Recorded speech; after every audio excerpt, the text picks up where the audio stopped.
and welcome to Market Domination. I'm Julie Hyman. That's Josh Lipton, live from our New York City headquarters. We are giving you the ultimate investing playbook to help tune out the noise and make the right moves for your money. And here's your headline blitz, getting you up to speed 1 hour before the closing bell rings on Wall Street.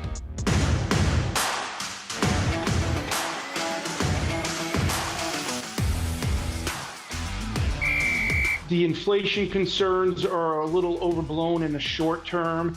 And I think the selling was just overdone there. So then you get an event like this, or the headlines like we've had this morning, and that just reinforces the likelihood that treasuries are going to bounce, pushing yields lower. This is not very surprising. This is just the government's ask in the Google case. So we don't know what the judge is going to impose yet. And I see some of these as relatively unlikely. But it makes sense to ask for more than you think you're going to get. Maybe you hope the judge is going to split the baby somewhere in the middle. And I happen to think that the data sharing part might be the middle. That might be the thing that they actually get. Maybe not the spin-off of Chrome. We had a really strong quarter. We grew the top line 6%, and once again grew operating income faster than that at 10% growth.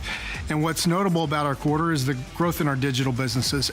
Our e-commerce business is now 18% of our overall business, and that's up 300 basis points from last year.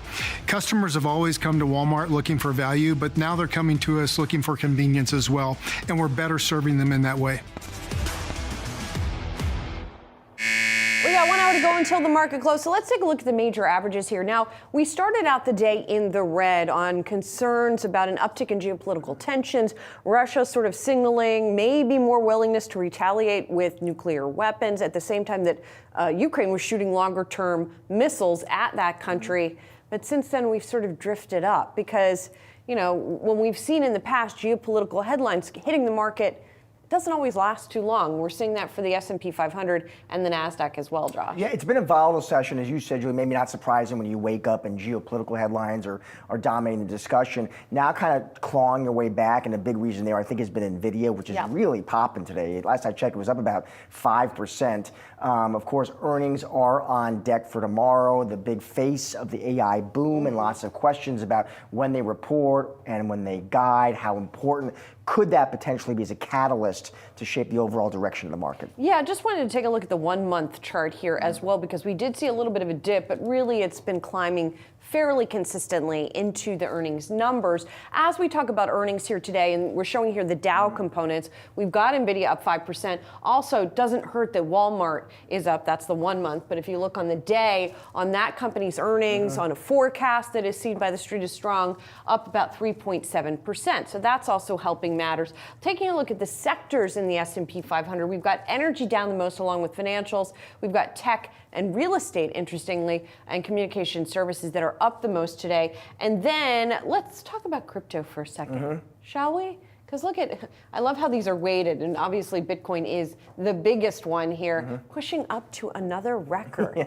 Yeah, well, I mean, incredible momentum it's here. Just, I think it's just, that post-election party continues. You know, I mean, listen, Trump on the campaign trail, as we talked about with guests, pledged to at least explore a number of pro-crypto policies. I mean, if you look at those spot Bitcoin ETFs, Julie, the inflows have been meaningful in recent weeks. Yes, as we talked about with Robbie Mitchnick yesterday, the head of digital assets at BlackRock, which has been getting the lion's share of those flows. And we're waiting, of course, more appointments from the Trump administration, including for the Securities and Exchange Commission, which is probably going to be the most relevant for Bitcoin. Well, you just teed up our next guest perfectly, of course, because President-elect Donald Trump has named Cantor Fitzgerald CEO Howard Lutnick as Commerce Secretary, and Yahoo Finance's Ben Worschel is here with more. Ben.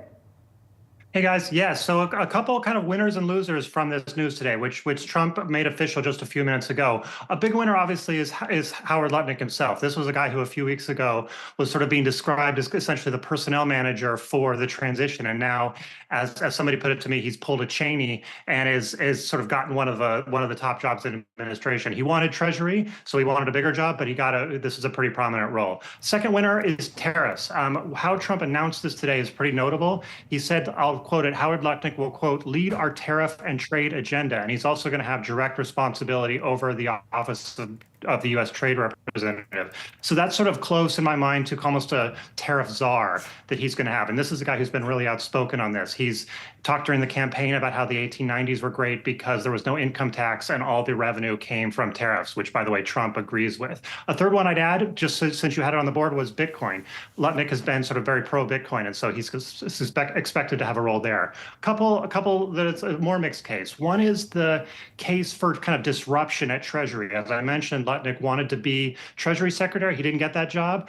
And the remaining candidates are kind of seen as more market-friendly. Sort of the folks that are in the mix now seemingly are former Fed Governor Kevin Warsh, investor Scott Bessent, who tend to have a kind of more friendly relationship with Wall Street, partly because of these tariff views. They're sort of seen as more open on that. The big caveat there, of course, is that Trump has not named his Treasury pick yet, so he could have a wild card at any time. But for the moment, this is the sort of outlier choice was Lutnick, who Elon Musk had endorsed, and is sort of obviously in a different role now. And then the last one for you, which is a big question mark, is the semiconductor sector. One of the big changes at Commerce in the last 4 years has been the Chips and Science Act, and this is where that bill is being implemented. Gina Raimondo, who's the current Commerce Secretary, built a kind of 100-plus team of folks there that are implementing this law that's giving $50 billion to the sector. Trump has called it so bad. He doesn't like it. Lutnick hasn't really commented, so that's a big question mark of sort of how that goes going forward. Ben, when you think about Lutnick's, his resume experience, Ben, does his skill set, in your opinion, does it seem broadly well suited for this new job and the responsibilities there? That's a good question. I mean, he's definitely, sort of relatively well known on Wall Street. Commerce is a weird job, is what I would add, is that you're sort of charged with all these different things. They're in charge of like fishing rights, trade agenda, all these different things. So I don't know that anyone could ever have a level of experience that would get into that. But Lutnick is sort of seen as a figure that'll handle this as best as can. The question is what he focuses on. Does he become essentially the sort of tariff czar, or does he try to do a lot of different things? Commerce is involved in economic data, for example. Does he want to be involved in that? So it's a very broad mandate, and the question is sort of what he focuses on, I guess, in the coming years, if he's confirmed. Added to the long list of questions that we will try to answer over the coming months. Not to mention Treasury coming up anytime. Yes, exactly. We'll count on you to bring us that when it comes. Thanks, Ben. Thanks much. Well, stocks are mixed ahead of the closing bell as markets recover from steeper losses in afternoon trading. Fears over that nuclear escalation to the Russia-Ukraine conflict rattling investors today. Our next guest says it's just one of the short-term bouts of volatility expected to affect markets. For more on the latest moves, let's welcome in Kevin Mon, Henny & Wash CIO. Good to see you, Kevin. Good to see you as well. So, indeed, we had sort of a feeling of a little unsettling feeling coming in today because of what's occurring in Russia, Ukraine. Yes. We've seen this playbook kind of happen over the last few years. How do you approach it? How do you think about it when it comes to the markets? Well, we saw markets open lower because of fears of escalation of that conflict between Russia and Ukraine, right? As we move throughout the course of the day, I think the markets are moving back higher because they're anticipating yet another stellar earnings report from Nvidia tomorrow. And I think we're going to learn tomorrow from Nvidia that the AI revolution is indeed alive and well. And that's so important for the market psyche because so many investors hold Nvidia either directly or indirectly through funds and ETFs. Let me ask you, Kevin, we were talking at the top of the show with our colleague Ben Werschel about Trump's trade policies and tariffs.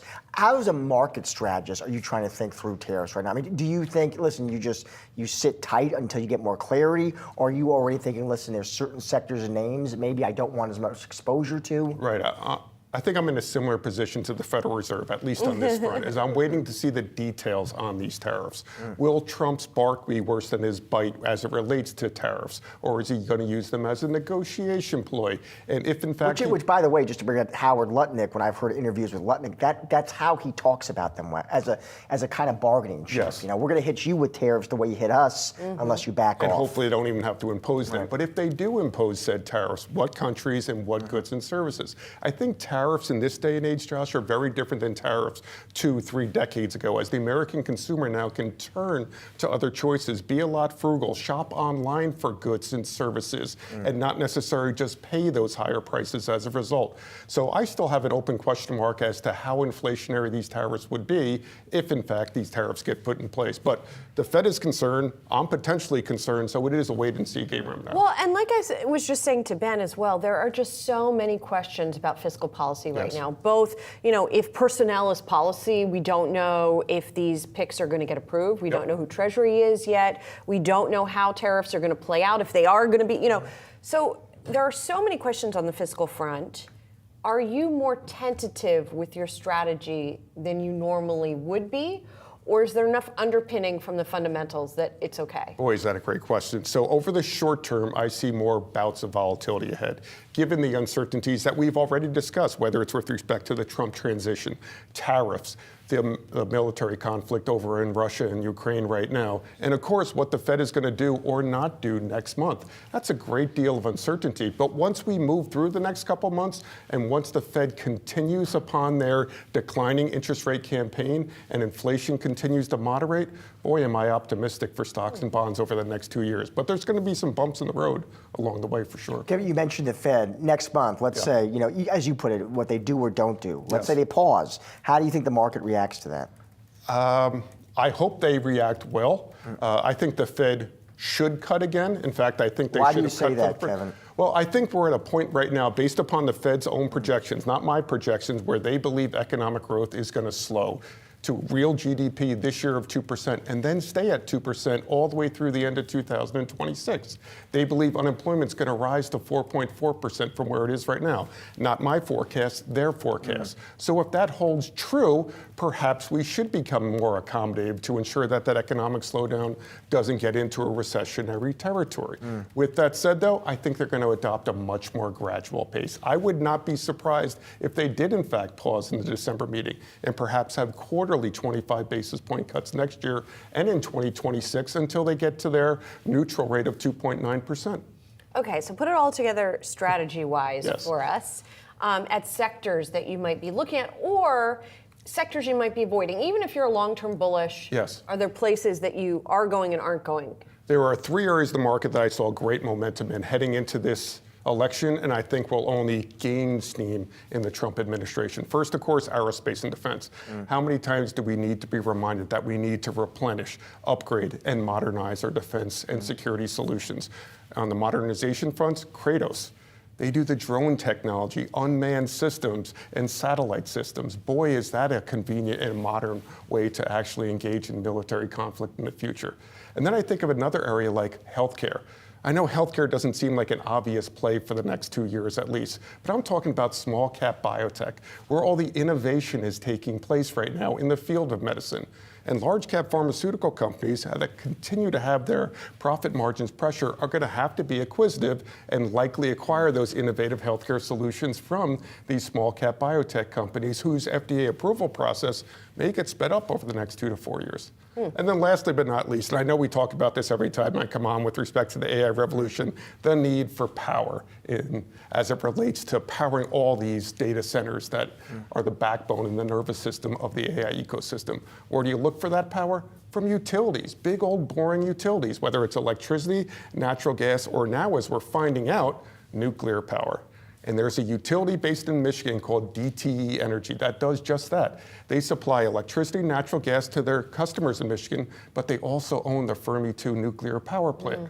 That's the 3-legged stool that I believe is going to power the AI revolution going forward. I want to go back to defense for a minute, because it's been an interesting one, because we've talked to people who are sort of on different sides of that. Some who say, well, you've got an administration here that is cutting spending, and also wants to maybe be a little bit more isolationist, or at least not as engaged in conflicts around the world. So that would be sort of the argument against, investing heavily in defense right now. Yeah, I think they're going to certainly trim the fat, if you will, from different departments throughout the U.S. government right now. But I don't think they're going to trim on military spending and trim on the need to replenish ammunitions and missile defense system and also modernize our capabilities. We can't allow our national defense to suffer tougher because of budget cuts, and I don't think that's going to be the ultimate case. I would certainly hope it's not. Kevin, we talked about Nvidia after the close tomorrow. Just curious, broadly, Mag 7 as a group. Yeah. Constructive on that group, Kevin, or how do you feel? It's really important, Josh, that this bull market rally that's now over 2 years old extends beyond the Mag 7. Unfortunately, in the first half of this year, the Mag 7 accounted for nearly 60% of the total return of the S&P 500. Fortunately, in the third quarter, it only accounted for 9% of the total return of the S&P 500. That's good, that's healthy, that's constructive. And investors should look to not necessarily abandon those Mag 7 names, but diversify beyond them into utilities, into aerospace and defense, into biotech, into financials to build a more diversified portfolio, because that's where the growth is going to come over the next 2 years as rates come down and yield comes down and inflation continues to moderate. All right, Kevin, thank you so much. My You're pleasure. going to stick around and come back. I can't wait. For a little goodbye special here on the chip industry. But for now, we're just getting started here on Market Domination. Coming up, the Department of Justice trying to push Alphabet's Google to sell Chrome in an effort to break up the search, what it says is the search monopoly. We're going to speak with an expert on the other side to discuss whether or not this is the right approach by the DOJ. Stick around, we've got much more Market Domination still to come.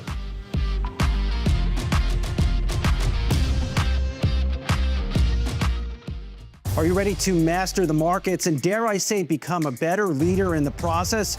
Well, Yahoo Finance has you covered with our new full suite of original podcast content.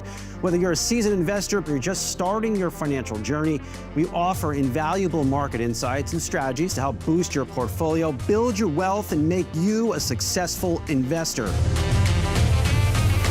Now let's make some money and get a lot smarter. I've done Yahoo Finance forever. This is a spectacular spot. Welcome to Stocks in Translation. I'm your host, Jared Blickery. Hello, world. I'm Ross Mack. Hi, I'm Bob Powell, and welcome to Decoding Retirement. Welcome to Living Not So Fabulously. Hey, it's me, Tiffany the Budgetista, your favorite financial educator. Welcome to Capital Gains. We're on for a few days and everything has changed. From Wall Street to Main Street to the C-Suite, we are your daily lifeline, because behind every great investor is Yahoo Finance. Join us on yahoofinance.com, the Yahoo Finance app, or wherever you get your podcasts.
The Department of Justice is trying to push Alphabet's Google to sell Chrome to break up what it says is a search monopoly.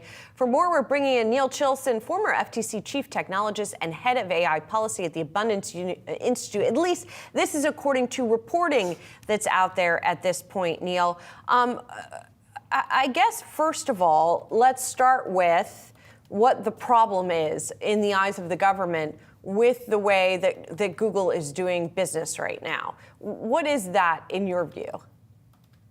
So what the liability holding that Judge Mehta found earlier this year was that Google had gained a monopoly in general search and in search text advertising.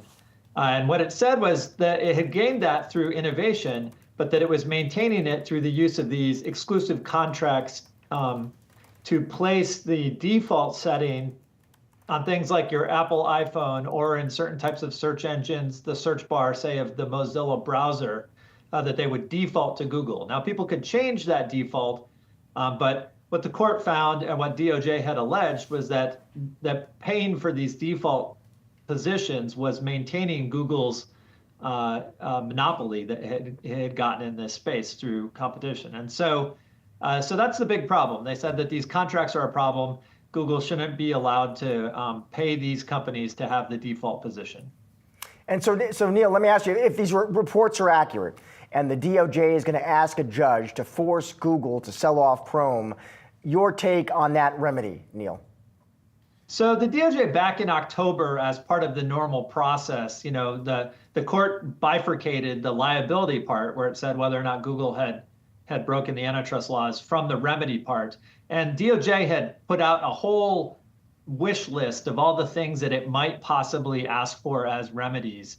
And this leak, which is sort of perfectly timed between post-election and getting lost in the holidays, it suggests that DOJ is dialing back that wish list a little bit from pretty fanciful to things that are extremely aggressive, not particularly related to the specific harm that we talked about, these contracts.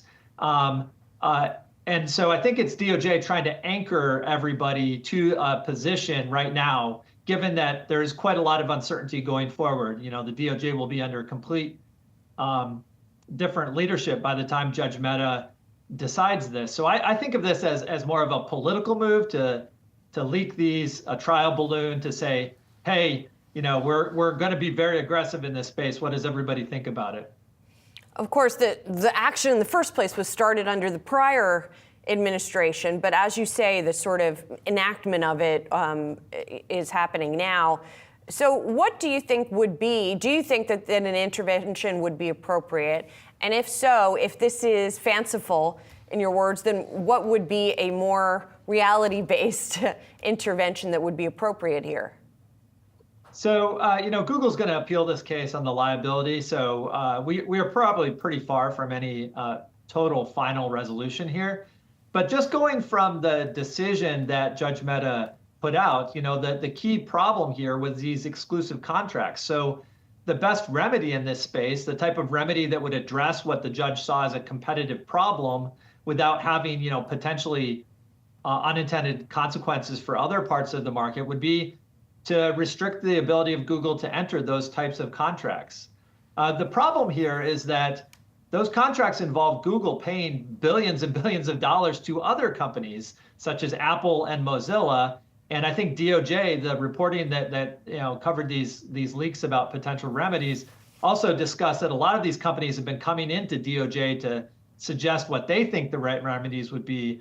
And one assumes that there's a group of them who would like to keep receiving that money from Google and have been trying to think of other remedies that we could get. So I think the best, from the judge's decision, the best remedies here would be focused on those exclusive contracts. But those are unappealing, I think, in many other ways to DOJ and to maybe other companies out there.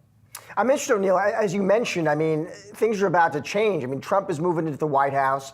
You're going to have new personnel at the DOJ, the FTC. Given that, Neil, a new team, would you expect you're going to have a change in approach here to this case or change in remedies or the types of remedies? Well, Trump, obviously, the Trump administration brought this case initially, and it's been in trial this whole time. And so I think on whether or not the case will continue, it almost certainly will continue. I don't think the Trump administration is going to shut it down. But Trump himself expressed on the campaign trail, some skepticism of breaking up as a good remedy. He pointed out that, we have national champions in these big tech companies, and in competition with China, breaking up our big companies is not necessarily the right approach. And so he's rejected the sort of simplistic big is bad approach that I think the Biden administration have really leaned into. And I would expect some more nuance when it comes to remedy. And that's why I think the DOJ is trying to make a statement right now, anchoring people to a certain set of remedies in the hopes that a Trump administration will sort of be bound by that somehow in the next administration. Just to be clear, though, Neil, it sounds like you don't think they will be bound by that, indeed?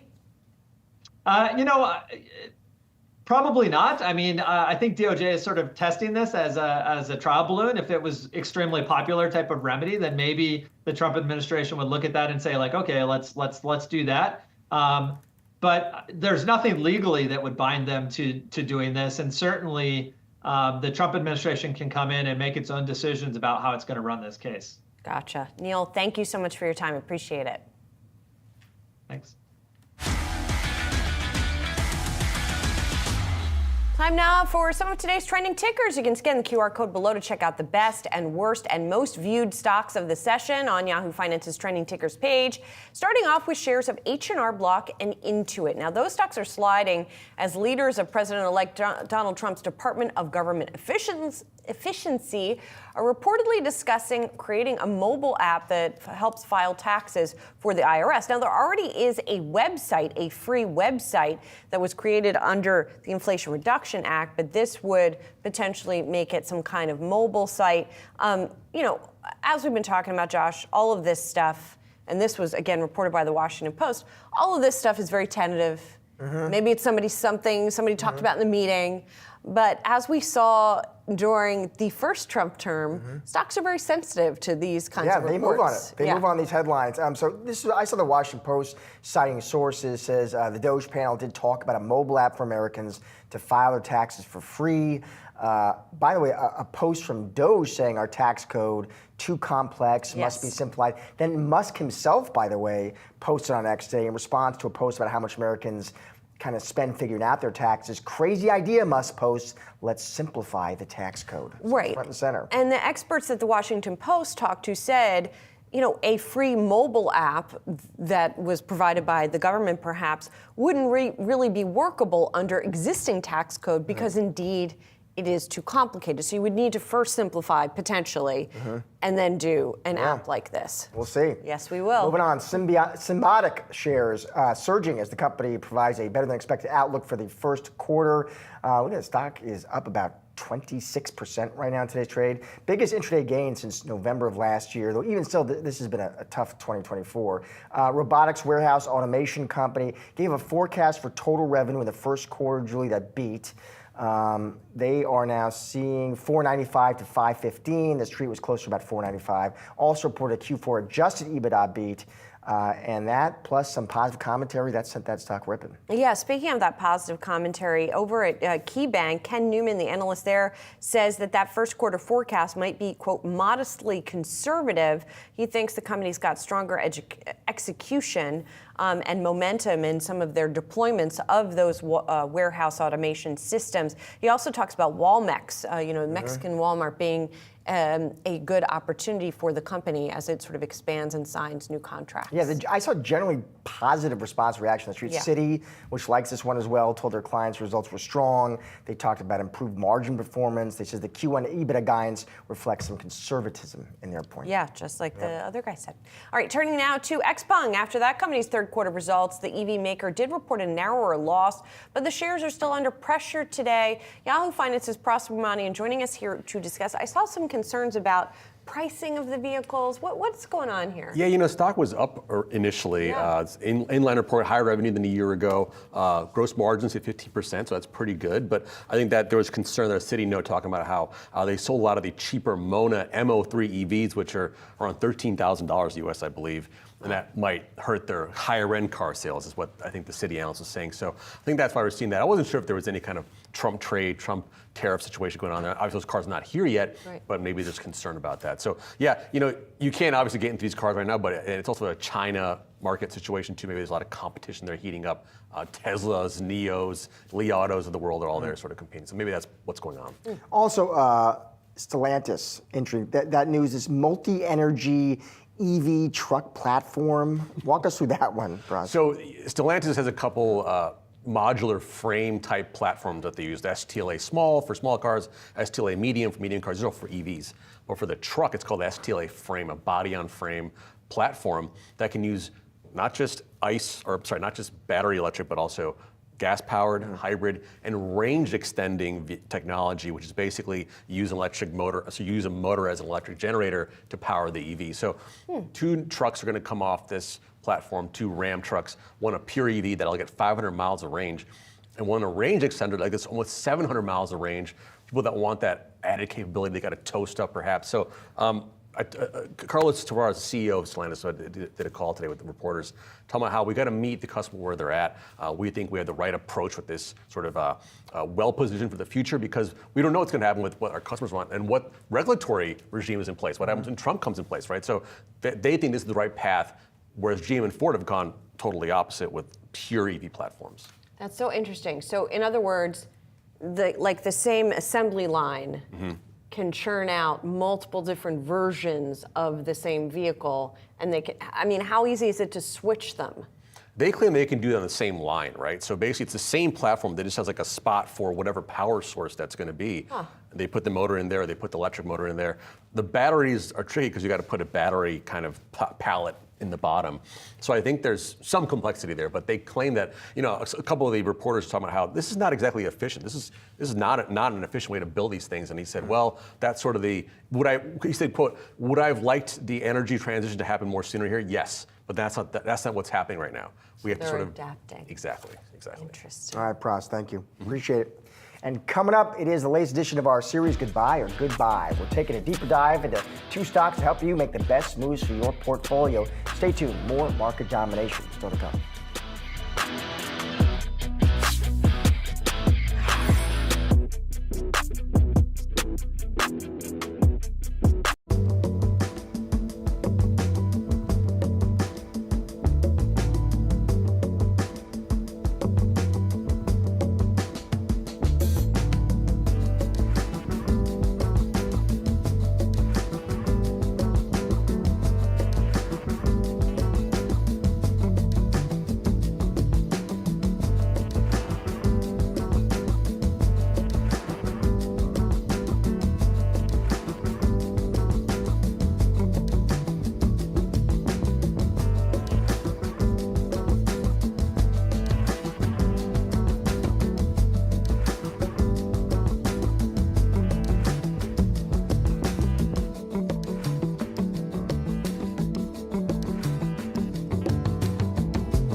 It's a big noisy universe of stocks out there. Welcome to Goodbye or Goodbye. Our goal to help cut through that noise to navigate the best moves for your portfolio. Today we are looking at the semiconductor sector with leader Nvidia reporting third quarter results after the bell tomorrow. Joining me now, Kevin Munn, Henny Walsh, Chief Investment Officer, doing a double dose for us today with now Goodbye or Goodbye. And your buy pick is? Shocker. Nvidia. So we know what the stock has done over the past year, right? We have seen a near tripling in the shares after they already had climbed a lot last year. And we are now coming into an earnings report where 85% earnings per share growth is estimated and 83% revenue growth. So let's talk about why you still like it here. You say it's the hub of this AI ecosystem. Yeah, I believe NVIDIA is trying to become the hub of the AI ecosystem, very similar to how Amazon became the hub of the e-commerce ecosystem. They're not slowing down, and they're looking to take over all aspects of that ecosystem, not just semiconductors and chips, not just data centers, but ultimately hardware and software as well. Right, so it's that whole system that they talk about. So let's talk about the market share for NVIDIA in this area right now, because most of the people we talk to say it's kind of NVIDIA and everybody else. Yes, and they dominate in the chips aspect, and they're not slowing down there. And I'll touch upon this in a minute with respect to Blackwell and Rubin. But how about their data center business? I bet we see more explosive growth in their data center business going forward as well. And data centers are so critical to AI because they're the nervous system. They power all these intensive AI calculations.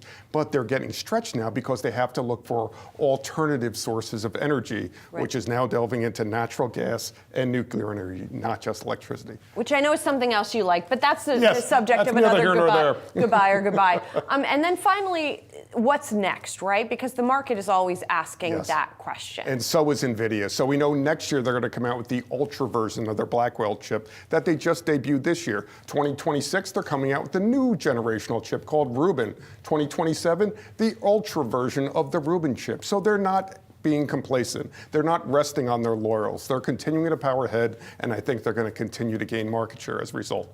Whatever market share they don't have already. Right. I mean, all of that said, they're not without risk, of course. Certainly. So let's run through some of the potential pitfalls here. First of all, there's the overheating issues, and we heard once again some reports of that yesterday, that they were kind of struggling, especially with the largest arrays of chips. When they put, I think it was 72 of them together at once, they do struggle with this issue. And it's not just an NVIDIA issue. Remember, these chips run hot. The data centers run hot, so they need cooling solutions as well. That's why you see companies like Vertiv Solutions, or Modine Manufacturing, actually rising in terms of their stock performance because they provide the cooling solution to the data centers that employ these chips. So I think that problem will be resolved, but continue to look for other chip makers having similar overheating issues. Gotcha. And then the valuation, which you can't ignore after the run that they have seen. Yeah, I mean, they're currently trading at 64 times current earnings, 36 times forward earnings. I kind of like that forward earnings number much better. 36 seems more reasonable, but it's hard to bet against NVIDIA right now. I think you could find an attractive entry point that's a little better than where we are today,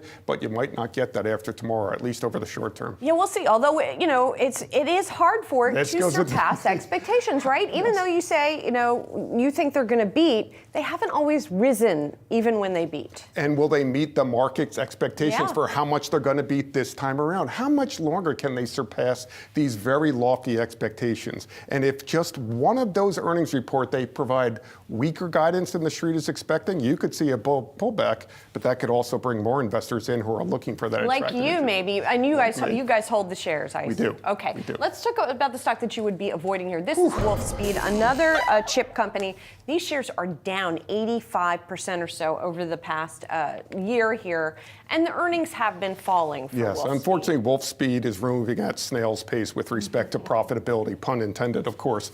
Earnings declining quarter over quarter and year over year, and you'll see in the next point, revenues declining quarter over quarter and year over year, struggling with profitability, and you talk about that stock performance. This isn't a good trend. This company needs to turn itself around, else they risk no additional funds coming in. What is going on here? Why is this such a different story than some of the others that we were watching in this industry? I think it's just poor balance sheet management. They continue to take on more debt. They're in the right space, semiconductors and chips, right? And you'll see as a positive potential upside, they're in the right area of the market that could benefit from the next 4 years. Let's go there. Talk about it. EVs.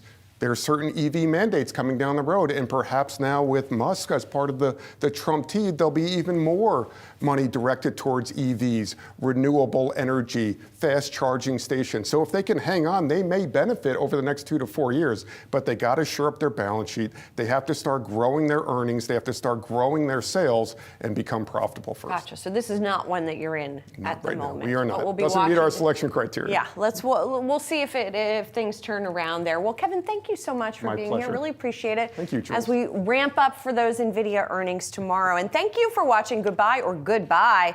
We'll bring you new episodes at 3:30 p.m. Eastern. All right, now let's get to some calls of the day. TD Cowen raising its price target on Vertiv Holdings from 115. They go to 141. They do maintain their buy on this one. Vertiv hosted its investor day. Folks at TD Cowen say we view its 2025 guide as conservative, see potential for upside through 2025. However, we view its long-term guidance as the bull case for the company. But I think the key part here in the note is when they told their clients our most recent channel checks in November suggest that hyperscale data center demand for at least 2 of the 5 major hyperscalers will be similar year over year in 2025, with demand from one hyperscaler set to accelerate. So buy, target goes up. Yeah, and it's so funny because Kevin Mann just mentioning Vertiv as one of the stocks he likes that's tied to the AI story here. I find this call really interesting because it basically says the market is underestimating the AI opportunity in 2025, but as you say, maybe overestimating it further out, that the further out we get, the less certainty there is about the pace of hyperscaler growth and adoption of AI and what the power needs are going to be. Now, Vertiv specifically doesn't provide power itself, but it provides the hardware, switches and the like that helps with the transfer of power. So it's kind of an infrastructure play, if you will. But I just thought it was interesting as you talk about the cadence of how this whole AI story is going to play out. How else is thinking through it? This stock, by the way, has enjoyed an Nvidia-like move this year. It is up about 180% in 2024. Now, did you miss the move? Not according to the street. 19 buys, 0 holds, 1 lonely sell on this name, even after that move. Wow, amazing. All right, let's also talk about Needham initiating coverage on a couple of aviation companies. Joby and Archer both getting buys from that firm. Basically, they say Joby is best positioned to win early taxi market share. They like Archer as well. It's got an $11 price target there, and it could execute against its $6 billion aircraft order book. So, you know, this industry is still pretty early. So it's interesting Needham's getting in here and saying now is the time to get into these names. Yeah, both of them. Joby, they say they like this partnership with Uber post their acquisition of Uber Elevate. They say the company's focus on software is encouraging. And they do like Archer as well. They talk about how they see a $3 billion plus, they say, early stage air taxi revenue opportunity for Archer Aviation. You know what acronym we have to bring back when we're talking about these? eVTOL. Yeah. Electric vehicle takeoff and landing. It really rolls right off the tongue. It's it great. Really does. All right, well, coming up, President-elect Donald Trump has promised new tariffs upon his return to the White House, and that has retailers scrambling. More on what Trump's tariffs could mean for the retail industry when market domination returns. Ever wonder why a stock suddenly drops double digits? Or Bitcoin unexpectedly hits record highs. We're unpacking the catalysts driving daily market action and explaining the chain reaction. Why are oil prices trending lower despite ongoing geopolitical tensions? Or why a company's stock is up even though it missed on earnings. Insight from top strategists, economists, and business leaders will help you make the smartest choices for your portfolio. This is Catalysts. Tune in daily, 10 a.m. Eastern on Yahoo Finance.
Welcome to Yahoo Finance Sports Report, a unique look at sports business brought to you by Yahoo Finance and Yahoo Sports. I'm your host, Joe Pompliano, and I'll be breaking down the financial side of the game for your financial gain.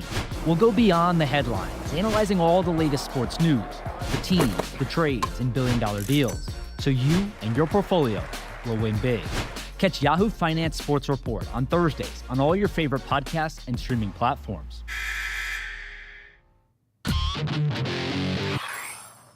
President-elect Donald Trump promising new tariffs upon his return to the White House. Industries are scrambling to understand how big those tariffs could be and what kind of impact they might have.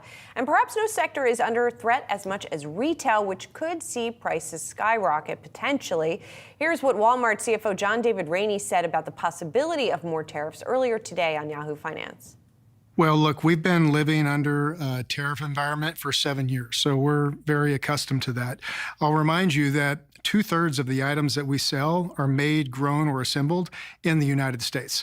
So we're always going to look to work with our suppliers or use our own private brand assortment to try to bring down prices for customers. Everyday low prices is what we stand for. And so we'll have to navigate that environment. Tariffs are inflationary for customers, but we want to work to bring down prices. Joining us now, Steve Lamar, American Apparel and Footwear Association President and CEO. Good to see you, Steve. Great to see you. So, a company like Walmart also has the benefit of size, if you will. But first, I want to go back in time a little bit to the first Trump administration when we were talking to you about this very issue. When all was said and done, what did your members experience from that first round of tariffs, and how did they navigate it? Well, I mean, there were costs that were imposed on them, and these are tariffs are costs that the importers pay. Some cases they were passed along to consumers. Other cases they tried to find other ways to mitigate.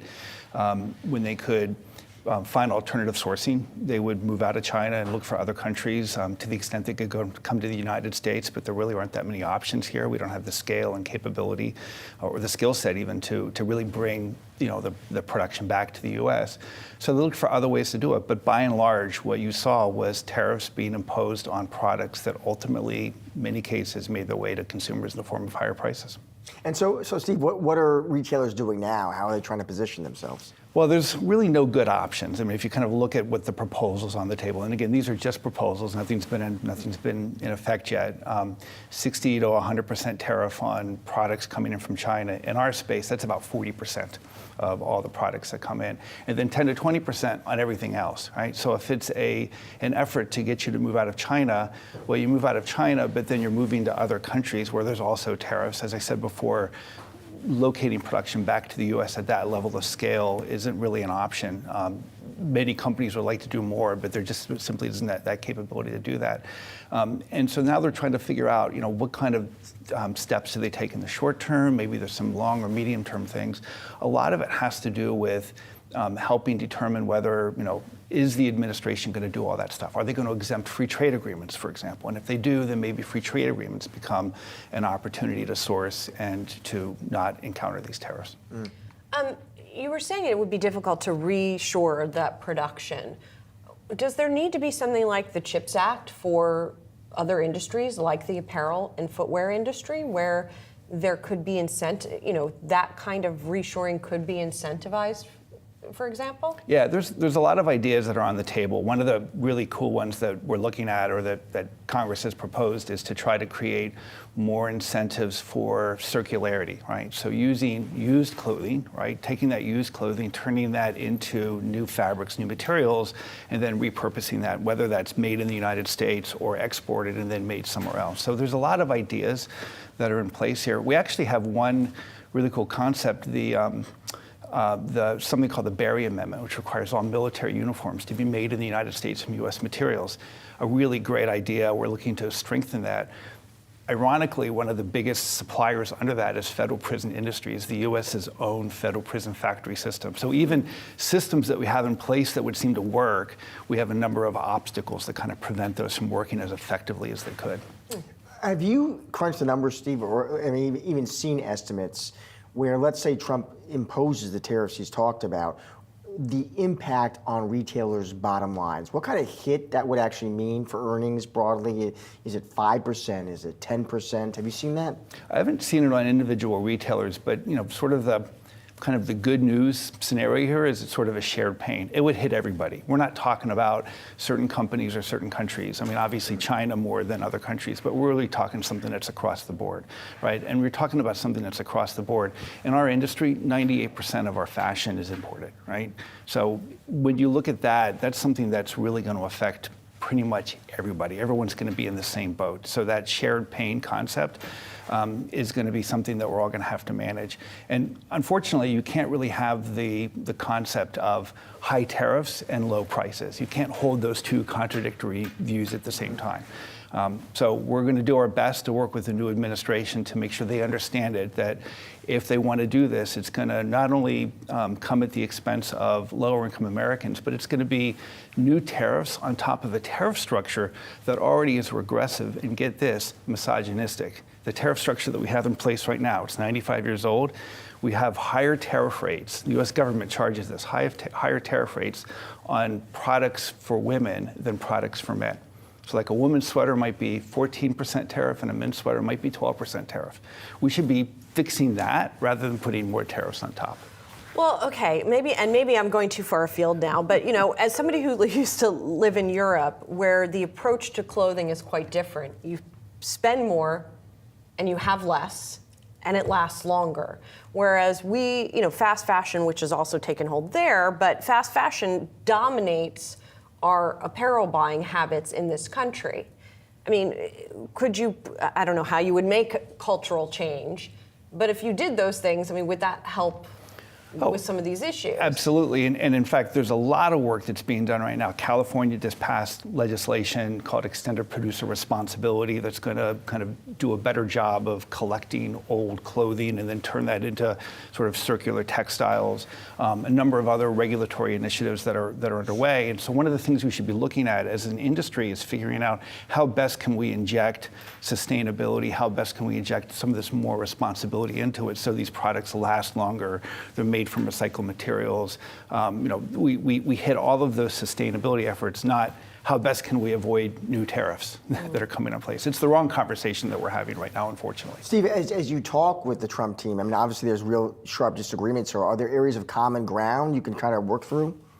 Yeah, I think the administration, the Trump administration, they're going to be looking to support jobs, right? And part of that will be manufacturing jobs. We have some manufacturing jobs. The question is, will we be creating more manufacturing jobs, or will these be other jobs in the fashion industry, such as compliance and legal and retail and logistics, all those jobs that go into supporting the immense value add that we have. If we import a product, about 70% of the product's value at retail is U.S. value add. About 30% is value that's contributed in other countries.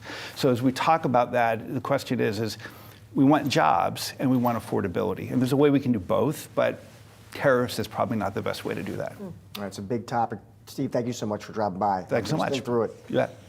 All right, while we are wrapping up today's market domination, do not go anywhere. We've got you covered with all the action following the closing bell. Stay tuned for market domination overtime.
That is the closing bell on Wall Street, and now it's Market Domination Overtime. We are joined by Jared Blickery to get you up to speed on the action from today's trade. But first, let's see where the major averages do end up. A volatile session today, perhaps not surprising when you wake up and we know geopolitical headlines are front and center. But we end the day mixed here, actually. The Dow down about 137 points. The S&P 500 actually ends in the green. It's up about 0.4%. And the tech-heavy Nasdaq also in the green. Tax on a little bit more than 1%, helping out Nvidia, which popped in today's trade. Remember, of course, Nvidia reporting earnings tomorrow after the close, the face of that AI boom. Lots of questions. How important could that print be as a catalyst for the overall market? We wait and see. But for now, over to Jared for a closer look at today's sector action. Jared.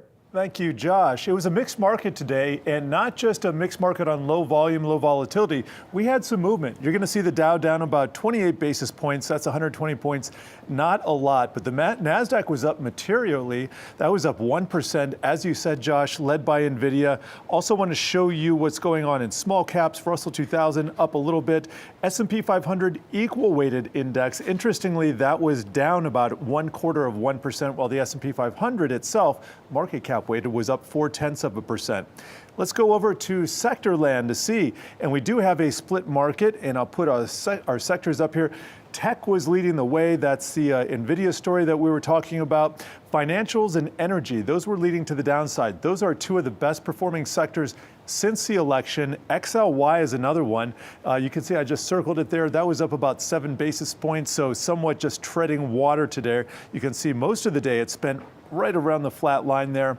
And then if we go over finally to the Nasdaq 100, here's Nvidia up 4.89%. And let's just see where it is in relation to some of its recent highs. It was hitting record highs just a few days ago, so it's not quite up there just yet, but definitely within spitting distance. And you can imagine what the focus is going to be tomorrow.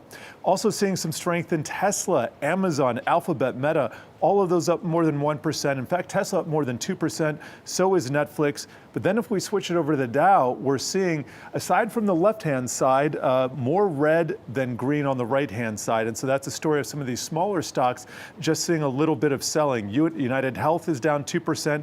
That was a leader to the downside. J&J down 1%. And if we take a look at the leaders for today, we can see kind of a split field. New York FANG was leading the way. That's in the upper left. Mag 7 also up there. ARC Innovation Components, that's a little bit different since that is the unprofitable tech, some of the smaller players, plus Tesla. So we'll have to see what comes tomorrow. It's all going to be about Nvidia. We know that. We sure do. Jared, thank you. Markets clawing their way back from sharp declines earlier in the session, ending the day mixed. Tech stocks are the standouts. The Nasdaq rising by 1%. And it's not always about fundamentals, as we know. Right now, we are taking a look at the charts. And joining me now for a look at the technical action is Mark Newton, Fundstrat Global Advisors, Global Head of Technical Strategy. Mark, good to see you. Thank you, Ryan. Thank you very much. Nice to be here. So, Mark, let's start big picture, S&P 500. You look at the charts. Short term, Mark, do they say all clear? Are you seeing yellow caution flags? What do you see? Short term, I don't think we can say we're in the all clear. There are some cautionary flags. I mean, we've been up about 800 points since the early part of August. We have evidence of breadth deterioration in the last 2 months. So, you know, historically after the election, we've had really big moves in the indices, and we did this time, but breadth was only about 3 to 2 positive. So that's sort of an issue. So the indicators that I look at, whether it be things like McClellan Summation Index or the Kopic curve, all those have started to trend down in the last couple months. So that means one thing. It means actually technology has been a laggard. It's been in trouble. It's left other sectors like financials and industrials and communication services to really help to buoy the market and do the dirty work. So, as to whether that can continue, we've managed to avoid this seasonally difficult time of the year, which is normally August through October. All those have been up. August, September, October, which is unusual. Now we get to November, we're up 5% early. And now we're seeing a little bit of consolidation. So a lot of my cycles suggest that markets do attempt to push higher into Thanksgiving holiday, and then likely you're going to consolidate into that first week of December before we can push higher. So, look, it's going to be a short-term correction. You mentioned short-term, but there are a lot of positives. This is going to be the best market in almost 40 years in an election year. So we're up about 23.5%. There's not much to be upset about. And when you look at S&P, Nasdaq and the Dow all at new all-time highs. But, from for people like myself that look at the markets every day, there are a few things that one wants to be aware of. We recently saw the put to call ratio down near 0.5 and under that level. So that means that people certainly are paying attention. We see a lot of evidence of short-term speculation, people rushing in to try to buy calls. That's not often helpful towards thinking that the market can simply go up and away into year end. So signs of caution short term, Mark. But then if I pull back to what about longer term? Are there still those signs of caution, or no? Looks more healthy. No, the market is healthy on an intermediate term basis. It's important to point out this is no 2021 where we saw only tech leading and everything else lagging. So financials, industrials, communication services, they've all done phenomenally well. We've seen great breakouts in the Dow Jones Transportation Average. Very helpful from a Dow theory perspective to get the transports joining the industrials and the utilities back at new highs. That's what investors want to see. You don't want to see that divergence where a few move up and the others don't. So overall, a positive. I expect to see markets higher between now and next spring. I just don't think it's going to be a straight shot. I think it will be, a little bit of a bumpy ride in the next few weeks, only because, we basically have predated. We front run a lot of this so-called holiday rally in advance, which started in August. And so now it seems like Nvidia is the key towards technology. Investors really need this to beat, raise, show very, very good signs to really help tech. And if that doesn't happen, then tech is still sort of muddling along, and we need to see evidence of Apple pushing back to new highs. Nvidia now is the #1 stock within the S&P 500, so very important for that, of course. That is a leader among semiconductors, but the SOX, as you know, is down about 1,000 points. It's down about 13% from mid-July. That's only a few months ago. So something is not working with regards to semiconductors. Other areas like software have taken the place, have actually done a lot better. So you see the Palantirs of the world, some of the cybersecurity stocks, Palo Alto, Oracle, those have been phenomenal. And if anything, it's been right to favor the software names over the semis in the near term. But yes, everybody is hoping for the best for Nvidia. Let me ask you, in terms of levels to watch for viewers, on Nvidia, downside you say max of 131 into early December, upside 155, 160, then you say push up to maybe 180 into next spring? Yeah, I think that's right. I mean, the stock has got a lot of momentum. It's just uncertain to me. I mean, the stock closed today right near 147, so that's about 7 points higher than when it peaked in late June. So we really haven't gone anywhere in the last few months, even though it seems like Nvidia is on this linear, trend straight up. So a lot of technology looks the same way. Nvidia, to its credit, has been much stronger than most of technology, and so that's certainly a good thing. We just need to see that tech is out of the woods, so to speak. That the charts, technology has been down over the last month. We've seen the market just barely eke out a gain, but half of the sectors have shown negative performance on a 1 month basis. So that's a much different picture than this broad-based rally everybody thought was possible after the election. The so-called Trump trade has honestly gotten unwound a little bit and unwound in the last week. We see evidence of rates now peaking, the dollar's starting to peak out, small caps have pulled back. As you remember, back in 2016, small caps outperformed phenomenally for about 6 to 8 months, and then they started down, and similar to the US dollar. So for those that claim the narrative is that, Trump being elected is going to definitely push inflation up, I would argue the fragile Chinese economy as a counterbalance to that. Also, as the U.S. building up energy infrastructure, that's going to put tremendous supply for U.S. crude that likely forces that down. That's honestly going to help inflation in a lot of good ways. So it's a wait and see. Everybody is uncertain about whether the tariffs are going to lead for a tit-to-tat type move, which would be problematic, I think, in the long term, or whether it's just going to be isolated. And of course, how soon can we start to wind down, hopefully, the world war, the wars that we're seeing overseas. Let me ask you one more name I want your take on. We talk about a lot, Tesla. Monster move since the election, right? Which you can understand. I mean, listen, Musk bet big on Trump, he bet right. You say, though, you look at the charts, and still you say very technically attractive. It's a phenomenal looking stock right here. It's got a lot of momentum. I mean, the stock literally did nothing for almost 3 years, since 2021 down to 20. And then we saw a big breakout in July that actually preceded the election. So now when we find that they're going to, help enforce, self-driving rules, that's really going to, I think, enhance this autonomous driving and this sort of push forward for AI that Tesla has. Certainly something investors want to pay close attention to. It's been I think Tesla goes to 380 in the short run and likely gets back to all-time highs into next spring. So certainly one of my favorites. Mark, always great to have you on the show. We're always lucky to have you. Thanks, Jack. Appreciate Thank you. Microsoft unleashed a deluge of updates to its cloud and AI services during its Microsoft Ignite conference in Chicago on Tuesday. And joining us now with more is Yahoo Finance's very own Dan Howley. Dan. Yeah, Josh, there's a lot of new updates coming for Microsoft and their cloud offerings when it comes to AI. Basically, what they're doing is they're rolling out some improvements to their Copilot software that will allow for things that are called AI agents. This is going to be a big buzzword, now and going into 2025 for the most part. Think of them as chatbots on steroids. You can they're semi-autonomous. You can give them tasks and they'll take care of them for you. One example that Microsoft had pointed out a while back was McKinsey getting requests from potential clients and an agent being able to triage those requests to get them to the appropriate person at McKinsey. So one of those kind of elements that you can expect. So they've rolled out some capabilities there. They also rolled out some new security capabilities with regards to AI and ensuring that when companies use AI, they're not kind of threatening the data that they already have under their own umbrella. They don't put it out into the wrong place when using AI capabilities. So a slew of different upgrades for them. They also have some hardware updates as well. They talked about how they're going to be using Nvidia's GB200 chips in some of their servers, as well as a new Windows 365 link, which is basically just a PC to run a cloud version of Windows. So that's going to be $349, and it's an interesting kind of prospect for Microsoft to really full-throated be going in that direction of cloud. Also, Microsoft announced this strategic alliance with C3 AI.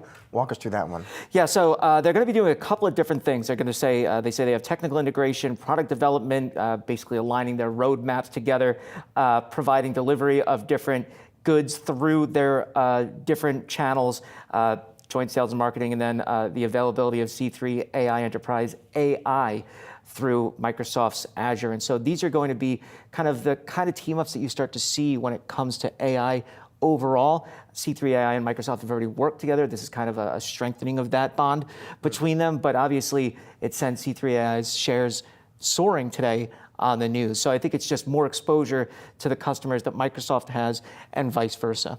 When we, speaking of the event today, Dan, obviously Microsoft, like big tech, been piling a whole bunch of money into AI, right? And you've heard investors kind of wondering where's the payoff. Any more sense of that today? Any more color updates? It's something that I think Microsoft is really starting to hammer home, where they during their last earnings they said that they saw 12 points of growth to Azure were through AI, and that's important because that's where AI is basically playing in the Azure space right now. So that's something that they really like to point out. There's also, I think they said 70% of the Fortune 500 is using some form of Microsoft Copilot at this point. So clearly they want to get that message across that, look, it's still early goings, but they are seeing uptake. I think one of the issues that they've illustrated before is they just don't have the capacity to hit everyone they want, and that's why growth has been slowing for them to a degree. They say that'll kind of improve, rather not flat now, but improve for them as they're able to get more capacity online. Part of that has to do with getting the chips they need to run those applications, and obviously, that's probably the bottleneck for them right there. They're fighting with every other company on the face of the earth that wants to play in AI. To get the same kinds of chips. So they're developing their own as well, but they still need chips from the likes of Nvidia, AMD. They mentioned they're working with both of those companies, as I said. But I think, that's a message that Microsoft's going to continue to plug away at, is we're getting this growth in Azure. It's from AI specifically, that 12% figure, and it's up over time. It was obviously 1%. One point they reported 6%, then 7%, and then 12% along those lines. And I think that's something that they want to keep telling investors, just to let them know that, hey, we hear you. We know we're pouring billions into this, but it's starting to pay off. There is a return on investment. Right. Promise. Dan, thank you. Appreciate it. Coming up, as the U.S. braces for another term from President-elect Donald Trump, many are wondering what that is going to mean for the housing market. We're going to speak to the Zillow Group CEO on the other side about the state of the industry. Stick around, more market domination overtime coming right up.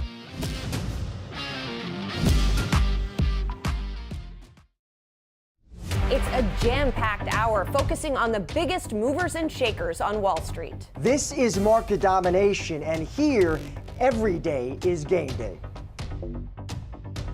We have 1 hour left until the market close.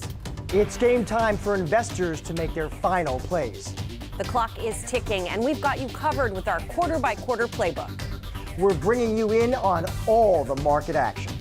With step-by-step analysis of our biggest trending tickers. And expert insight into the day's biggest headlines.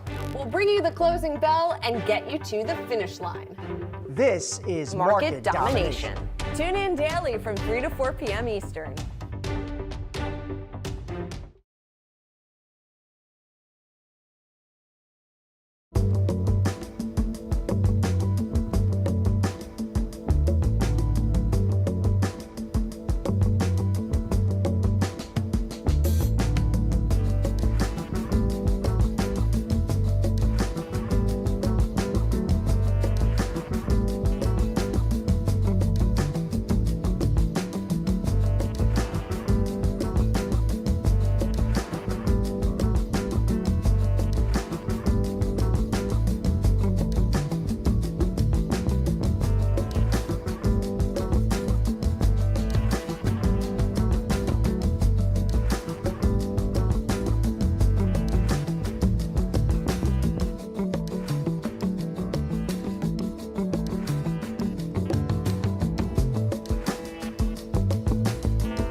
It's been a sluggish year for home buyers, and more weak data coming this morning with housing starts and building permits in October. Mortgage rates also rising 6 of the last 7 weeks. And with the election of Donald Trump, many are wondering what's next for the housing market. For more, we're bringing in Zillow Group CEO Jeremy Waxman. Jeremy, great to see you in person. Yeah, happy to be here. Glad to be here in person. So let me start kind of broadly, big picture, Jeremy. Talk to us about the housing market. We know there are challenges, but you have very unique line of sight there. So what is Zillow seeing? The two big challenges in the housing market are affordability and availability. Right, so high interest rates, high home prices, that really squeezes most buyers. They're struggling to afford. And then listings, supply, right, new inventory in home builds are also down sharply from pre-pandemic levels, as many folks are trapped into a lower mortgage rate, putting off that move, and we are chronically underbuilt in new construction. And so those two forces mean really challenging mortgage or really challenging housing market for buyers. So there are all these challenges, these hurdles. What does it mean for Zillow? The good thing about Zillow is we're able to grow our share of transactions regardless of the macro. Our strategy is to build integrated software give a buyer, a seller, a renter the ability to get that transaction done inside of Zillow, use our software, use great agents we partner you with, use our home loans loan officers to actually get the purchase done. And our share of transactions is so small relative to the size of our brand. Our goal is to get it to just 6% of transactions by the end of next year. So we're able to grow our business, and you're seeing that in our results, regardless of the macro environment. I'm curious, Jeremy, as you see this growth across the business, are there certain areas of the region which look relatively stronger than others? We see a similarly challenged market pretty much nationwide. It's challenging out there kind of everywhere, but we see our residential revenue grow. We see our mortgages revenue grow despite a challenging mortgage environment, and our rentals marketplace is also growing nicely, now a fifth of our revenue. We were talking off camera, Jim. We were talking about who actually is moving right now. That's right. Who is? I mean, who do you see out there? Who's in the market? The long-term average of home transactions is 5.5 to 6 million a year. We're down in the low fours, and that is the folks that basically need to move, right? There's always jobs, kids, family, life events. Basically. The life moves are what's happening right now. The pent-up demand to move is there. We actually ask sellers, are you planning to sell? And that's a percentage that had been pretty historically stable for a long time, and it's elevated over the last couple years. That's that sign that folks are really trapped in a way, putting off a move, staying a little longer, waiting for maybe rate relief, waiting for it to be easier. Yeah, well, you mentioned the affordability, right? So the 30-year fixed, I was just checking Mortgage News Daily, we're back to 704. Where does it have to be, do you think, Jeremy, I mean, to motivate and spark more meaningful activity? Is it 6? Is it 5? What would you be seeing? What's the level?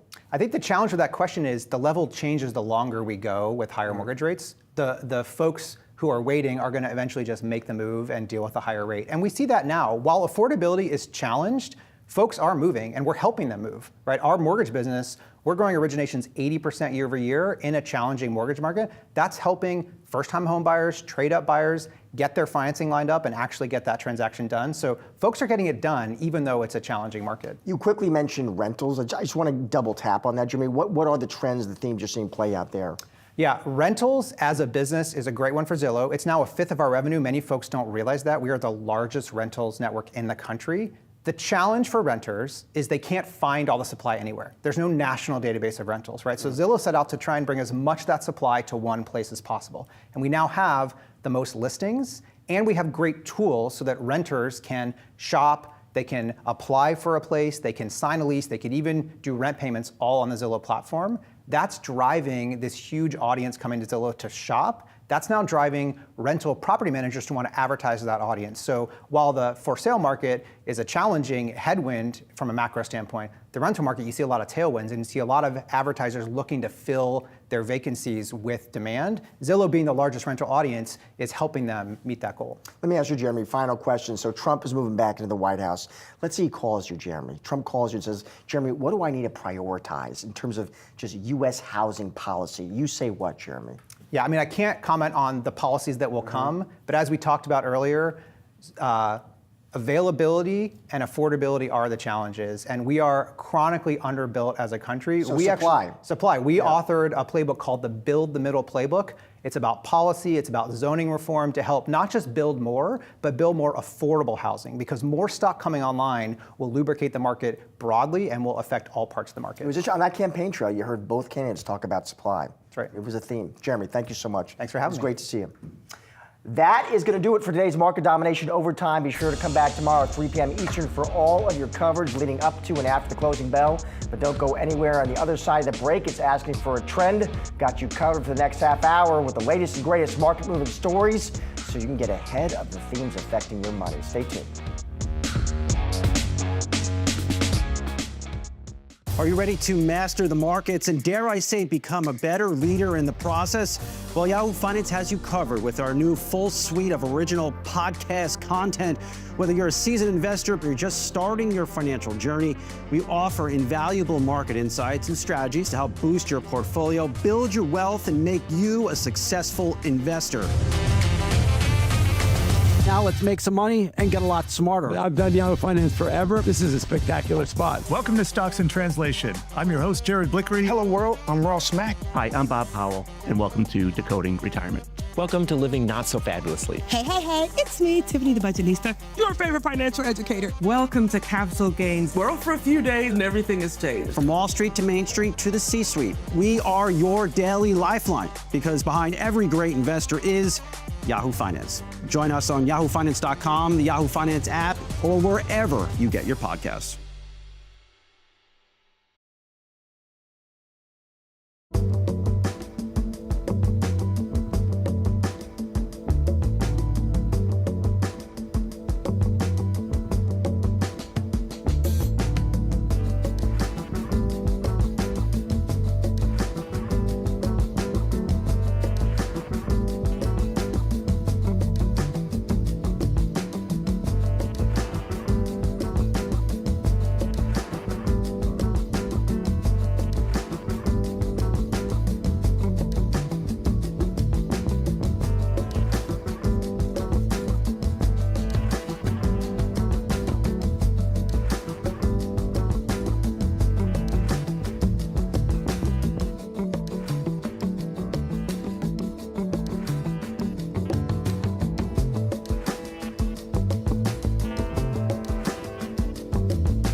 Welcome to Yahoo Finance Sports Report, a unique look at sports business brought to you by Yahoo Finance and Yahoo Sports.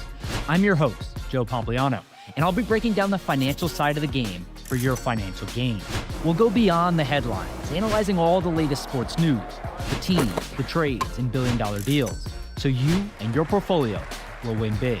Catch Yahoo Finance Sports Report on Thursdays on all your favorite podcasts and streaming platforms.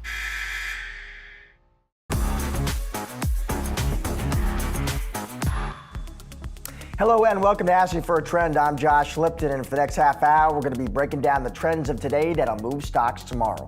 There is a lot to keep track of, so we're focusing on what you need to know to get ahead of the curve. Here's some of the trends we're going to be diving into.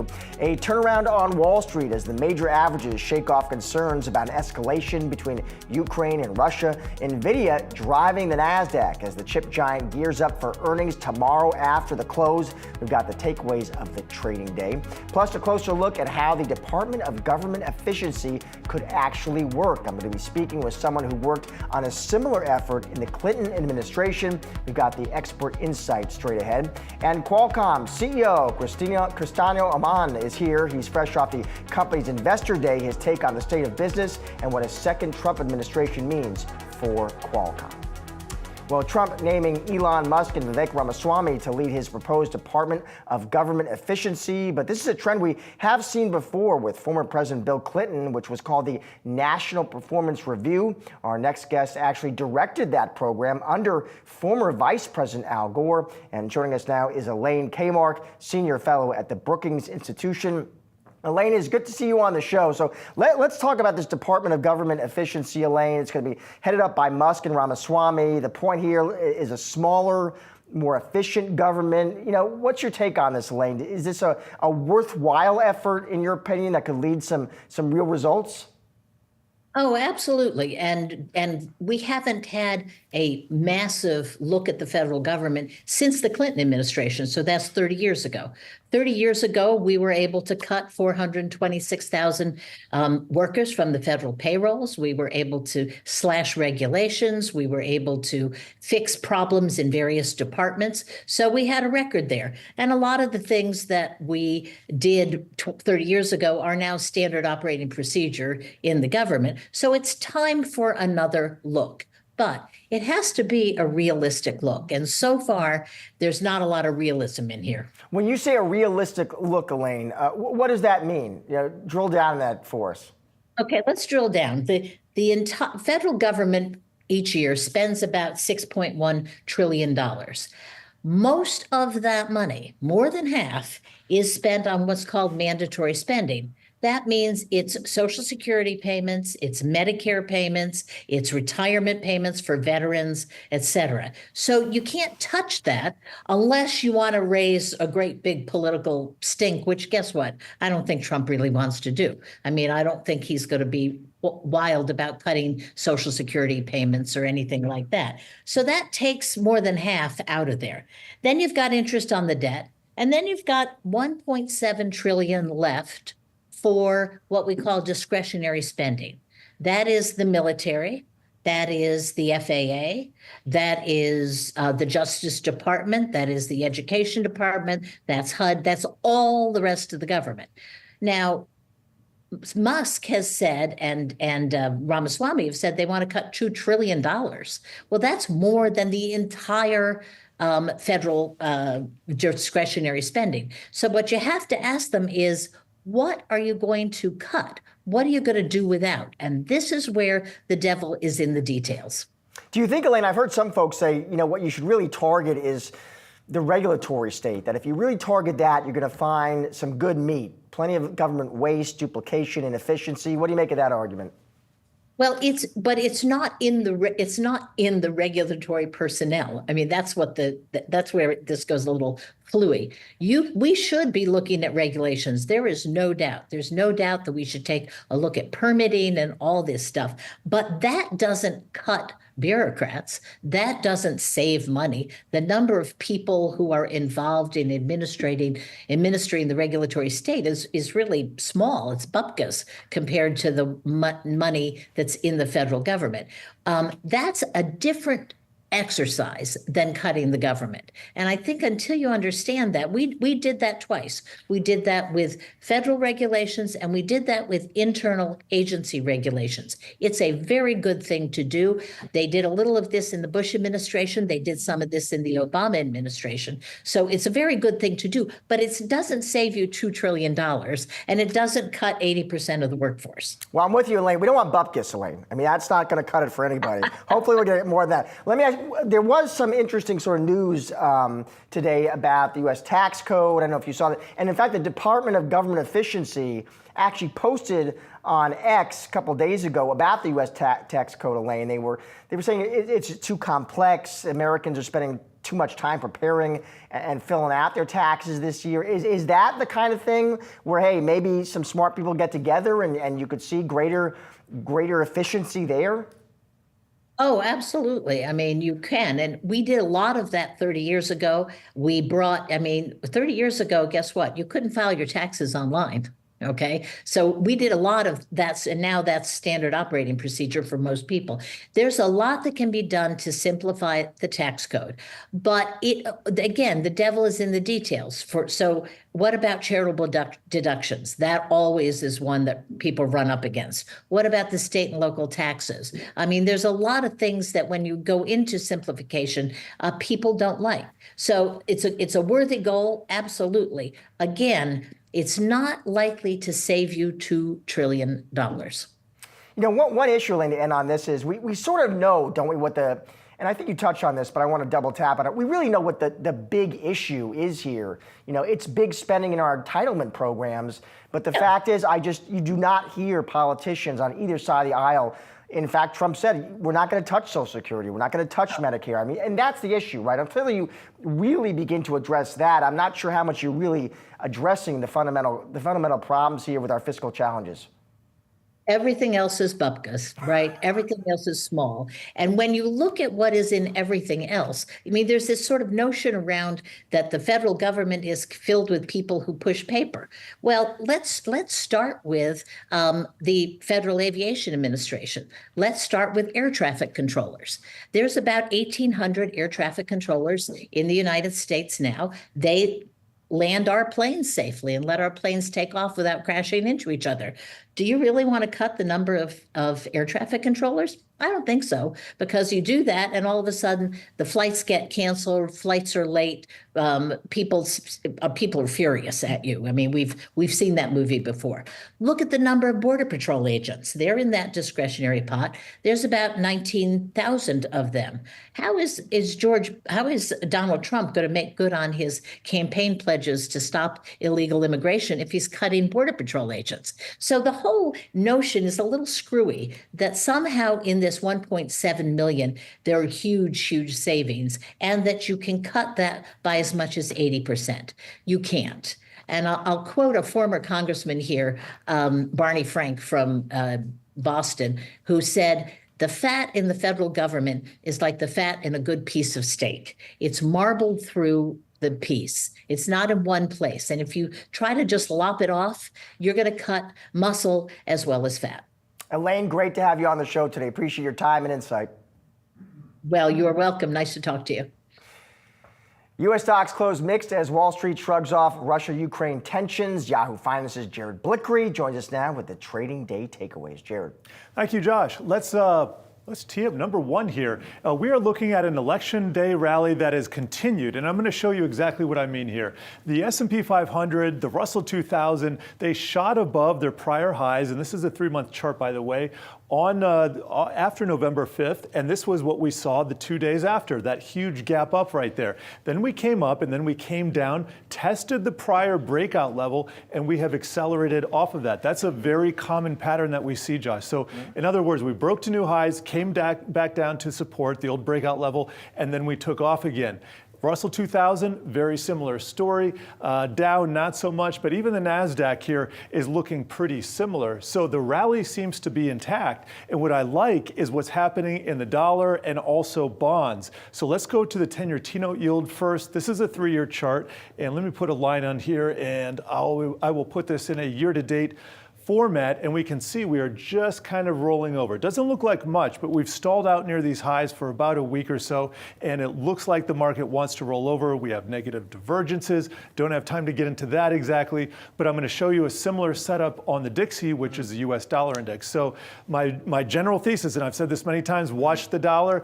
Dollar's doing kind of what we want right now. So basically you're saying all blue skies ahead. Well, all clear. Tomorrow we got some big news coming. So let me go back to number two, because guess what? Nvidia earnings, they are on deck tomorrow. We could not ignore that. I'm writing about this for the morning brief. And despite the fact that we have some constructive action in the majors today, if Nvidia fails to really knock it out of the park, we could see things in danger. So let me just show you what's happened in the second half of this year, because Nvidia topped out in July, and from from then, this is what the sector action has been since then. We've seen financials, we've seen consumer discretionary, that's XLY. Those are the two leaders, up almost 20%. Even utilities up 18%. To the downside, healthcare is negative. And then what's number two? Tech, XLK, barely positive. So you put all this together, what happens if XLK goes negative? What happens if you don't have this rally, which is now supported by the cyclicals and tech? What if tech just leaves altogether and turns negative, becomes a drag? Well, that's where sector rotation comes into play. Everything could be fine. Everything could work out. But we have Nvidia priced for perfection, and so that's the risk here. It's only up about 180% year to date. It's only up 1,100% over the last 2 years. So it's all about perspective, right? Quick report number 3. All right, we got to take a look at Bitcoin because this is hitting record highs right now. I'm going to switch over to our heat map and show our crypto universe. But this is the Trump trade that really accelerated, did not come back to earth. Let me just show you what Bitcoin has been doing since the election. Here is the last 10 days. It's been exactly 10 days. So it came back and it was consolidating, but it stayed near the highs. So remember, stocks kind of came down and now they're heading back up. Well, Bitcoin just stayed high and then it just went even higher. So if I put a year-to-date chart on, you can see, looking at gains, it's doubled in price, 109% year to date. And here is that giant consolidation area that you and I were looking at for so many months, wondering when is it going to break out of here? When I said it doesn't matter, nothing that matters until price is able to break out of this trading range.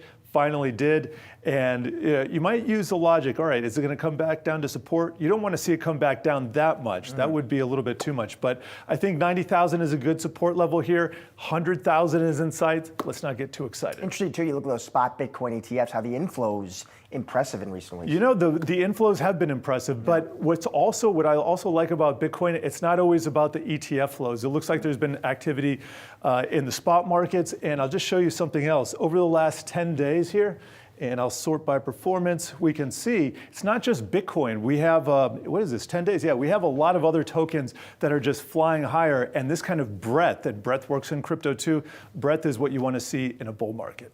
Jared, appreciate it, buddy. Excellent as always. And be sure to check out the Yahoo Finance podcast.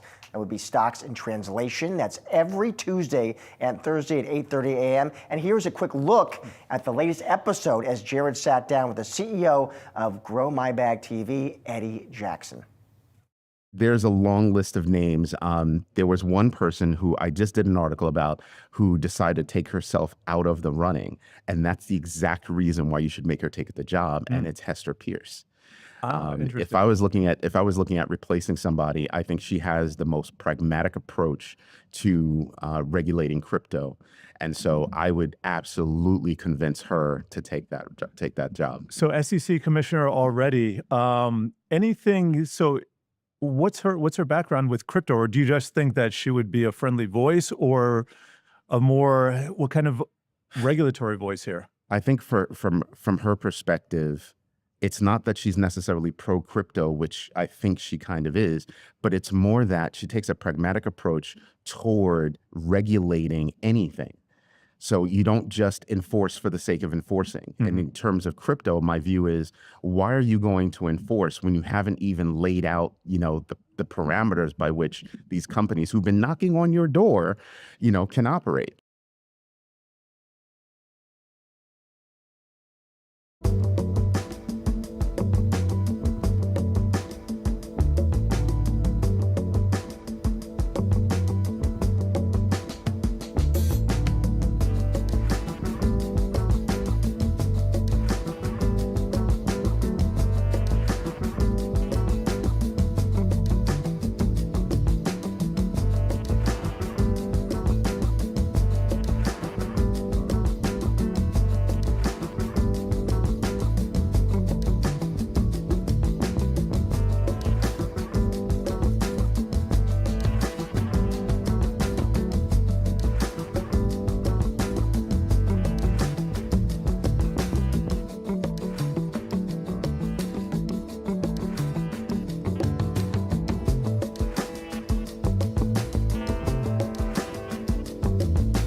Welcome to Stocks in Translation. I'm Jared Blickery, your host, along with the voice of the people, Sydney Freed, here as always. Thank you for tuning in. Now, be sure to like, subscribe, and comment on Stocks in Translation on Spotify, Apple Music, YouTube, Amazon, wherever you get the podcast. And today we are welcoming back Eddie Johnson, CEO of Grow My Bag TV. He is a crypto professional and author of Crypto Foundations for Building Multi-Generational Wealth. And guess what we're going to be talking about today? The explosion in crypto prices. And this is great because today we're seeing crypto north of 80,000. Our phrase of the day is Web3, how the third iteration of Project Internet is coming along.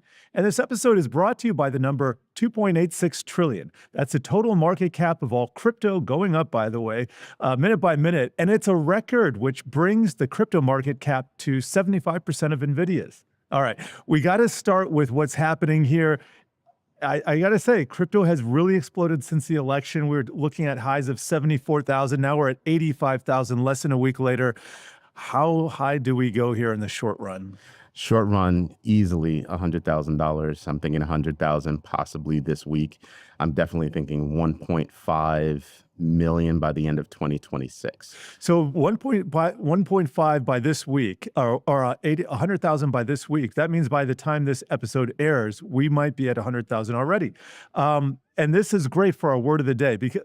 Or is it a phrase of the day? Web3, is it a web? Phrase. Is it a phrase? Phrase. Yes. All right, we're going to go with phrase. Web3, though, refers to the next generation of the internet, emphasizing decentralization, user ownership, blockchain technology to create a more open and user-controlled online experience. Break down for us what exactly Web3 means to the average person. To the average person, it's the next level of internet, meaning the amount of interoperability, the amount of, I'd say, immersion into a space. So beyond Web 2, where you get e-commerce and credit cards and things like that, Web 3 introduces a way for you to actually immerse yourself in different worlds and experience different things. So taking Web 2, kind of complementing actually Web 2. Web 2 doesn't go away, it gets enhanced. Who is working on Web3 and how do we Eddie measure? I know you are. How do we measure progress? How do we know we're getting That's close? a great question. The way you would measure progress is to actually take the time to throw on a headset, visit Web3, look at it now, look at it in a month, look at it first quarter next year. So you definitely need a headset, number one. You should use a headset. There's certain things that you can do with Web3 outside of, that immersion, but you really want to have the whole experience. And there are so many different things that you can do. There are people putting on concerts in the Web3 space. So you can be in New York, I can be in California, and we can just be having fun at the same concert, feeling like we're next to each other and actually visualizing all these people sitting next to each other. Where is this? Like web3.org? What do you mean go to Web3? So there are different spaces that you can go to, different websites that actually carry all of that information and carry all that immersion experience. So I wish I could rattle them off for you right now, but I'd have to think about it for a sec. No problem. Ones are cool. No problem. One thing, if you're going home for Thanksgiving and your family doesn't know what Web3 is and you want to sound really smart, what do you say? What do I say? Impressing everybody at the dinner table, Thanksgiving. Grandma doesn't know. Turkey's getting cold. But see, grandma's going to have the best time. I hope the reason so. why is because you'll be able to be in a space, and no matter where your grandkids are, you'll be able to play with them in that space. And that's probably like the best thing you could say. Let me ask you about the whole headset thing, because we saw Apple with the Vision. We haven't seen the greatest user uptake just yet, but it's not always about the headset. We also have AR. What kinds of technology do you think are going to that are going to resonate and really catch on fire, like wildfire with the people? I think it's going to be not full immersion, but partial, where you're actually integrating the space of, let's say, real world as well as that Web3 space, so you can take it with you. So, when you have a headset, you walk into your house. Microsoft had a headset and was really called HoloLens. It was really good technology. It's been outdated for a while now, but you could walk into your house and you kind of expand your house. Have you ever seen Harry Potter? And they walk into the tent and all of a sudden this tent is this huge world. It's almost like that. It's almost extending your house like that. Leave notes for your family that you can only see when you have the headset on, and you can only use the headset if you're a part of the family. So it's kind of cool. It sounds very cool. How does it relate to fintech? Like, how does this relate to the payment system? How does blockchain weave its way into Web3? Basically, almost everything that you're going to pay for, everything that you're going to do is going to involve blockchain technology. That's one. Two, everything that you pay for is most likely going to be blockchain. But you don't need a headset, to be sure. This is Web3 technology. How does that come into the payment space, though? So right now, even my company, Rebel Reach, we have a web hosting platform where you can accept credit cards, you can accept PayPal, and you can accept crypto. Crypto is a part of Web3. So you see how I say that Web3 is an enhancement to Web2. It's kind of like an overlay, whereas Web2 was a complete replacement of Web1. So it's kind of interesting for me. Last time you were on the show with us, you said people are going to use crypto in their everyday lives eventually. You didn't say by the end of Yeah. 2024, though. No, you didn't make that prediction. So how far away are we from widespread adoption for something like, So Web3? the joke on my show is I want to be able to walk into a bodega, get my bacon, egg, and cheese, salt, pepper, no ketchup. I remember this. With my Bustelo coffee and boop, pay with crypto. We're probably less than 5 years away from that. And the reason why, when you look at the boom now, everybody wants to FOMO in. And that's fear of missing out. So when you're FOMOing in, you're not necessarily doing everything, deliberately. So when I speak about investing deliberately. And when you do that, you have to become educated. As you become educated, you start to realize, well, the people that are getting educated own small businesses.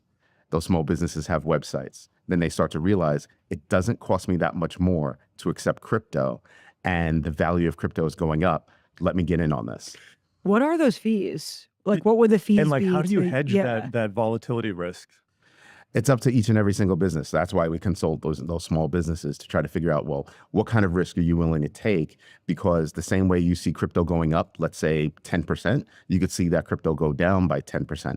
But at the end of the day, it kind of evens out. And as a matter of fact, it more than evens out. It's probably positive in your favor. All right, but so let's say I'm a small business owner. I have almost zero tolerance for volatility of crypto risk, but I'd like to add this payment method. Is there a service that hedges in real time or just for a very small fee, maybe smaller than the credit cards would charge, that allow me to accept crypto in a similar way to Visa, MasterCard, American Express? Yes, there are services that you can actually accept crypto. And then as you're accepting crypto, they immediately flip it back to fiat for you. So you can easily do that, and you can even do it yourself. So you don't have to pay a third party to, that kind of money for that service.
Time now for What to Watch Wednesday, November 20th. Starting off on the earnings front, all eyes are on Nvidia, the last of the Magnificent Seven to report this quarter. The AI giant announcing results for its third quarter after the close. Nvidia eclipsing Apple in total market cap this quarter, making it the highest overall in the U.S. Analysts expecting another big quarter for Nvidia's data center business, and we'll listen closely for any updates on its upcoming Blackwell chip. And sticking with earnings, some key reports from big retail names coming out tomorrow, including Target and TJX. Target announcing results for the third quarter in the morning. Analysts expecting the company to maintain its sales momentum on the back of a solid back-to-school season. And taking a look at the Fed, we're going to be getting another batch of Fed commentary from Fed governors Lisa Cook and Michelle Bowman, as well as Boston Fed President Susan Collins. Investors listening for any clues about what the Fed's next move could be in December. That's a wrap on today's Ask for a Trend. Be sure to come back tomorrow at 4:30 p.m. Eastern for all of the latest market-moving stories affecting your wallet. Have a great night.